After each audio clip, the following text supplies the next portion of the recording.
Hello friends. So இன்றைக்கி நம்ம இந்த வீடியோவில் என்ன பார்க்க போகிறோம் அப்படின்னு பார்த்தீங்க அப்படின்னா Lenovo A6000 அப்படின்னு சொல்லக்கூடிய இந்த மாடல் பார்த்தீங்க அப்படின்னா அதாவது ஹேங் ஆன் லோகோ ப்ராப்ளம் அப்படின்னு சொல்லுவாங்க. ஜஸ்ட்டு நான் வந்து என் ஃபோனில் இருக்கக்கூடிய இந்த பவர் பட்டன் நான் வந்து ப்ரெஸ் பண்ணும்போது எனக்கு என் மொபைல் வந்து ஆன் ஆகிட்டு லெனோவோன்னு வந்துட்டு அப்படியே நிற்கும். சரிங்களா?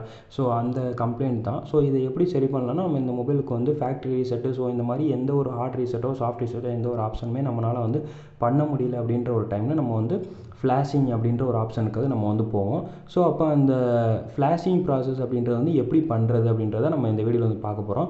ஸோ இப்போ நான் வந்து உங்களுக்கு இந்த மொபைல் வந்து ஜஸ்ட்டு வந்து அந்த லோகோ வர்றதை நான் வந்து காட்டுறேன். ஸோ இப்போ பார்த்தீங்க அப்படின்னா லெனோவோ அப்படின்னு சொல்லிட்டு எனக்கு ஜஸ்ட் இந்த லோகோ மட்டும்தான் வந்திருக்கு. ஸோ அதுக்கப்புறம் எனக்கு எவ்வளோ நேரம் நம்ம வந்து வெயிட் பண்ணாலும் நமக்கு இந்த ஆப்ஷனை மட்டும் நமக்கு வந்து உள்ளே வந்து போகலை. சரிங்களா? ஸோ இதை எப்படி வந்து நம்ம வந்து ஃப்ளாஷ் பண்ணுறது அப்படின்றத நம்ம வந்து பார்க்கலாம். ஸோ இப்போ நீங்கள் இந்த ஃப்ளாஷ் பண்ணணும் அப்படின்னா ஒவ்வொரு மொபைலுக்கும் ஒவ்வொரு சிபியூஐசி வந்து உள்ளே வந்து கொடுத்துருப்பாங்க. ஸோ அந்த மொபைலோடைய சிபியூஐசி எப்படி நான் ஃபைண்ட் அவுட் பண்ணுறது அப்படின்னா அந்த மொபைலோடைய மாடல் நம்பர் போட்டு நம்ம கூகுளில் சர்ச் பண்ணும்போது அந்த மொபைலோடைய சிபியூஐசி என்னன்னு சொல்லி கொடுத்துருப்பாங்க. ஸோ இப்போ இந்த மொபைலோடைய சிபியூஐசி பொறுத்த வரைக்கும் இது வந்து குவால்காம் சிபிஐசி அப்படின்னு சொல்லக்கூடியது தான் வந்து இதில் இருக்கக்கூடியது. அப்போ நான் எதுக்காக இந்த சிபிஐசியை நான் வந்து இப்போ வந்து சொல்கிறோம் அப்படின்னு பார்த்தீங்க அப்படின்னா இந்த மொபைல் இப்போ ஹேங் ஆன் லோகோ அப்படின்ற ஒரு ப்ராப்ளம் இருக்குது. ஸோ எனக்கு நான் நார்மலாக வந்து ஃபேக்ட்ரி ரீசெட் ஆப்ஷன் பண்ணணும்னாலோ இல்லை என் ஃபோனில் வந்து ஓஎஸ் போடணுனால வந்து என்னால் எந்த ஒரு ஆப்ஷனுக்குள்ளே என்னால் வந்து போக முடியாது. ஸோ அப்போ இது வந்து ஒரு அதாவது டெட் கண்டிஷன் நியர்லி வந்து டெட் கண்டிஷன் அப்படின்னு சொல்லக்கூடிய ஒரு டைப் தான் வந்து இப்போ நம்ம பார்க்கக்கூடிய டைப்பு. ஸோ அப்போ இது ஜஸ்ட்டு வந்து லோகோவோடு எனக்கு வந்து நிற்கிது அப்படின்னும் போது என்னால் வந்து எந்த ஒரு மோடுக்குள்ளே என்னால் வந்து கொண்டு போக முடியாது. ஃபாஸ்ட் ஃபுட் மோடோ இல்லை ரெக்கவரி மோடோ என்னால் ஹார்ட் ரீசெட்டோ ஸோ எந்த ஒரு ஆப்ஷனுமே என்னால் வந்து பண்ண முடியாது. ஸோ அந்த டைமில் தான் நம்ம வந்து என்ன பண்ணலாம் அப்படின்னு பார்த்தீங்க அப்படின்னா ஸோ இந்த குவால்காம் சிபிஐசி அப்படின்னு சொல்லி இருக்கும்போது நம்ம வந்து நம்மளுடைய ஃப்ளாஷிங் ப்ராசஸை டேரெக்டாக அந்த சிபியூ ஐசிக்குள்ளே நம்ம வந்து போகிறதுக்காக நம்ம வந்து என்ன பண்ணலாம் அப்படின்னு பார்த்தீங்க அப்படின்னா நம்ம மொபைலோடைய போர்டில் சிபிஐசியை வந்து கனெக்ட் பண்ணியிருக்கக்கூடிய 2 பாயிண்ட் இருக்கும். ஸோ அந்த பாயிண்ட்டுக்கு பேர் வந்து இடிஎல் பாயிண்ட் அப்படின்னு சொல்லுவாங்க. அதாவது நம்ம நார்மலாக வந்து ஒரு சில மாடலுக்குலாம் வந்து இந்த வால்யூம் அப்பு டவுன் இருக்கு இல்லையா? ஸோ இந்த வால்யூம் அப்பு டவுன் இந்த 2 பட்டனை ப்ரெஸ் பண்ணிவிட்டு நம்ம கேபிளை மாட்டும் போது நமக்கு அங்கே சிபிஐசி மோடு வந்து டிடெக்ட் ஆகும். ஒரு சில மாடலில் வந்து அந்த இடிஎல் பாயிண்ட் எங்கே இருக்குது அப்படின்றத பார்த்து தான் நம்ம வந்து அந்த மொபைலில் வந்து ஃப்ளாஷிங் ப்ராசஸ் வந்து பண்ண முடியும். ஸோ இப்போ அந்த இடிஎல் பாயிண்ட் எங்கே இருக்குது அப்படின்றத நான் வந்து இந்த மொபைலில் உங்களுக்கு வந்து காட்டுறேன். ஸோ இப்போ இந்த மொபைல் ஃபோனை நான் வந்து இப்போ வந்து ஜஸ்ட்டு வந்து டிஸ்மேண்டில் தான் நான் வந்து பண்ணியிருக்கேன். ஸோ இதில் இந்த மொபைல் ஃபோனில் இருக்கக்கூடிய அந்த சிபிஐசி கனெக்டாக இருக்கக்கூடிய அந்த இடிஎல் பாயிண்ட் அப்படின்னு சொல்லக்கூடியது உங்களுக்கு இந்த இடத்துல இருக்கும். அதாவது இந்த 2 பாயிண்ட் இருக்கு இல்லையா? ஸோ இந்த 2 பாயிண்ட் தான் உங்களுடைய இடிஎல் பாயிண்ட். ஸோ இது ரெண்டையும் நம்ம வந்து ஷார்ட் பண்ணிவிட்டு நம்ம வந்து கேபிளை இன்சர்ட் பண்ணும்போது தான் நமக்கு அந்த சிபியு மோடு வந்து நம்மளுடைய சிஸ்டமில் நம்ம வந்து டிடெக்ட் ஆகும். ஸோ இப்போ அதை வந்து எப்படி பண்ணுறது நம்ம வந்து பார்க்கலாம். ஸோ இது வந்து இன்றைக்கி வரக்கூடிய மாடல்ஸ் எல்லாத்துலேயுமே உங்களுக்கு இந்த மாதிரி இடிஎல் பாயிண்ட் கண்டிப்பாக கொடுத்துருப்பாங்க. ஸோ அதை பேஸ் பண்ணி தான் நீங்கள் வந்து மொபைல் ஃபோனில் வந்து ஃப்ளாஷிங் அப்படின்றது பண்ண முடியும். சரிங்களா? ஸோ முன்னாடி வந்து எப்படி இருந்துச்சுன்னா நம்மளுடைய வால்யூம் அப்பு டவுன் ஸோ இந்த 2 பட்டனை நம்ம வந்து ப்ரெஸ் பண்ணி நம்ம வந்து ஃப்ளாஷ் பண்ணுற மாதிரி ஆப்ஷன்ஸ் இருந்துச்சு. ஸோ இப்போ வந்து அந்த இடிஎல் பாயிண்ட்டுன்னு சொல்லி கொடுத்துருக்காங்க. ஸோ அப்போது ஒரு சாஃப்ட்வேர் கம்ப்ளைண்ட்டுன்னு வந்தாலும் நம்ம வந்து ஒரு மொபைலை கலட்டி தான் வந்து நம்ம வந்து ஃப்ளாஷிங் ப்ராசஸ் பண்ணுற மாதிரி இருக்கும். சரிங்களா? ஸோ அப்படி இல்லை அப்படின்னா அதுக்குன்னு தனியாக வந்து ஸ்பெஷல் கேபிள் இருக்குது. அதாவது இடிஎல் பாயிண்ட்டு போகிறதுக்காக ஸ்பெஷல் பூட் கேபிள் அப்படின்னு சொல்லுவோம். ஸோ அந்த பூட் கேபிள் வந்து வெளியே வந்து மார்க்கெட்டில் அவைலபிள் இருக்குது. ஸோ இப்போ இதுதான் வந்து அந்த பூட் கேபிள். சரிங்களா? ஸோ இதில் நிறையா சுவிட்சஸ் இருக்கும். ஸோ இது ஒவ்வொரு சுவிட்சும் ஒவ்வொரு மாடலுடைய ஃபங்க்ஷன்ஸ்க்காக யூஸ் பண்ணக்கூடியதான் வந்து இந்த சுவிட்சஸ். சரிங்களா? ஸோ இப்போ எக்ஸாம்பிள் ஒரு சாம்சங்கில் நான் ஓஎஸ் போடணும் அப்படின்னா டவுன்லோடிங் மோடு போகிறதுக்கு நான் இப்போ எக்ஸாம்பிள் இந்த 4 அப்படின்னு சொல்லி ஒரு நம்பர் இருக்கு இல்லையா? ஸோ இந்த 4க்குரிய சுவிட்சை நான் வந்து அப் பண்ணி விட்டுட்டு என் மொபைல் ஃபோனில் கனெக்ட் பண்ணேன் அப்படின்னா எனக்கு அந்த டவுன்லோடிங் மோடு வந்து ஈஸியாக போகும். ஸோ அதே மாதிரி மீடியா டெக் ஒரு மொபைலில் வந்து மீடியா டெக் சிபிஐசி இருக்குது ஒரு மொபைல் இருக்குது அப்படின்னா ஸோ அந்த மொபைலில் நான் அந்த வால்யூம் அப்பு டவுன் ஸோ அப்போ இது எதுக்காக கொடுத்துருக்காங்க அப்படின்னா ஒருவேளை ஒரு கம்ப்ளைண்ட் வரக்கூடிய ஒரு மொபைலில் அந்த வால்யூம் அப்பு டவுன் பட்டன் இல்லை வேலை செய்யலை அப்படின்னா நான் இந்த ஸ்பெஷல் கேபிள் யூஸ் பண்ணி நான் வந்து போய்க்கலாம். அப்படி இல்லை அப்படின்னா ஒரு சில மொபைலில் வந்து நம்ம வால்யூம் அப்பு டவுன் பட்டனை ப்ரெஸ் பண்ணாலும் அந்த சிபியு மோடு வந்து டிடெக்ட் ஆகாது. அதாவது அந்த சிப்செட் மோடுன்றது வந்து டிடெக்ட் ஆகாது. ஸோ அப்போ நம்ம வந்து இந்த ஸ்பெஷல் பூட் கேபிள் யூஸ் பண்ணி ஸோ இதில் இருக்க பட்டன்ஸை நம்ம ப்ரெஸ் பண்ணிவிட்டு நம்ம வந்து கேபிளை மாட்டும் போது நமக்கு வந்து அந்த சிப்செட் மோட் அப்படின்றது வந்து டிடெக்ட் ஆகும். ஓகேவா? ஸோ இப்போ இந்த மொபைலில் பார்த்தீங்க அப்படின்னா நம்ம வந்து ஜஸ்ட் இந்த இடிஎல் பாயிண்ட் அதாவது உங்களுக்கு நீங்கள் பார்க்கணும் அப்படின்றதுக்காக நான் ஜஸ்ட் இந்த இடிஎல் பாயிண்ட்டை நான் வந்து ஷார்ட் பண்ணிவிட்டு நான் வந்து அங்கே வந்து கேபிளை வந்து மாட்டி காட்டுறேன். ஸோ இப்போ நான் வந்து என் மொபைலில் இந்த EDL பாயிண்டில் நான் வந்து டிசர் யூஸ் பண்ணி நான் வந்து ஷார்ட் பண்ணிவிட்டு ஸோ நான் இந்த USB கேபிளை நான் வந்து இதில் வந்து இன்சர்ட் பண்ணுவேன். ஸோ அப்போ எனக்கு இன்சர்ட் பண்ணும்போது என்னுடைய சிஸ்டமில் இந்த டிவைஸ் மேனேஜர் அப்படின்றத எப்போவுமே நீங்கள் வந்து ஓப்பன் பண்ணிக்கோங்க. ஸோ அதில் ஓப்பன் பண்ணால் தான் இந்த மொபைல் வந்து இதில் கனெக்ட் உங்களால் பார்க்க முடியும். ஸோ இப்போ நான் இங்கே ஜஸ்ட் இங்கே கனெக்ட் பண்ணோன்னே இந்த இடத்துல எனக்கு குவால்காம் அப்படின்னு சொல்லிட்டு அந்த CPU IC வந்து டெரெக்ட் ஆகணும். அப்படி ஆச்சுன்னா எனக்கு அந்த சிப்செட் மோட் வந்து டெரெக்ட் ஆயிடுச்சுன்னு அர்த்தம். ஸோ இப்போ அதை நம்ம வந்து பார்க்கலாம்.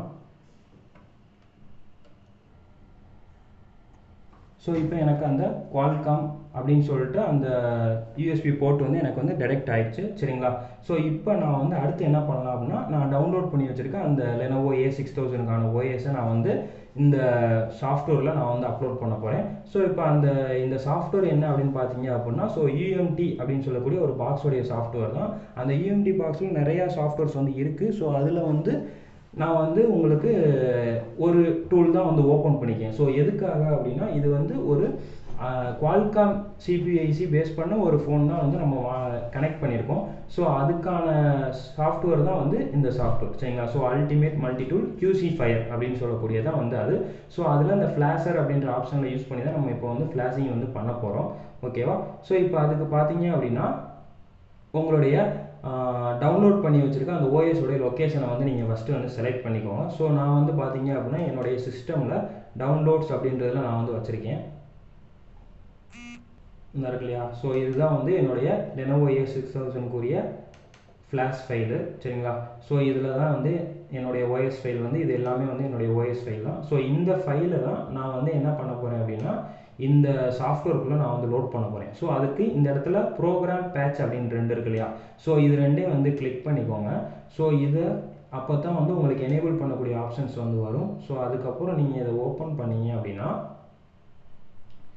இதில் நம்மளுடைய ஃபைல்ஸ் வந்து எங்கே இருக்குது அப்படின்னு நம்ம வந்து லொக்கேஷன் வந்து சர்ச் பண்ணிக்கோங்க.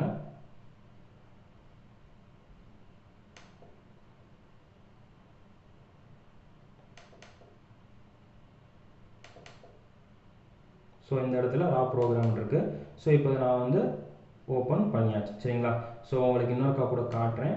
ஸோ இந்த இடத்துல இருக்கக்கூடியது தான். ஸோ நான் வந்து டவுன்லோட்ஸில் Lenovo A6000ல் ஃப்ரீம்வேரில் தான் நான் வந்து இருக்கேன். ஓகேவா? ஸோ இப்போ நான் வந்து லோட் பண்ணியாச்சு. ஸோ இந்த இடத்துல எனக்கு Lenovo A6000 அப்படின்ற நேமும் எனக்கு வந்து வந்துருச்சு. சரிங்களா? ஸோ இப்போ நான் ஜஸ்ட்டு வந்து ஃப்ளாஷ் மட்டும் நான் வந்து கொடுத்துட்டேன் அப்படின்னா, எனக்கு இப்போ அந்த ஃப்ளாஷிங் ப்ராசஸ் அப்படின்றது எனக்கு வந்து ஸ்டார்ட் ஆகும். ஸோ ஃப்ளாஷ் கொடுத்துட்டு கொஞ்சம் ரன் ஆகிற வரைக்கும் கொஞ்சம் வந்து வெயிட் பண்ணுங்கள்.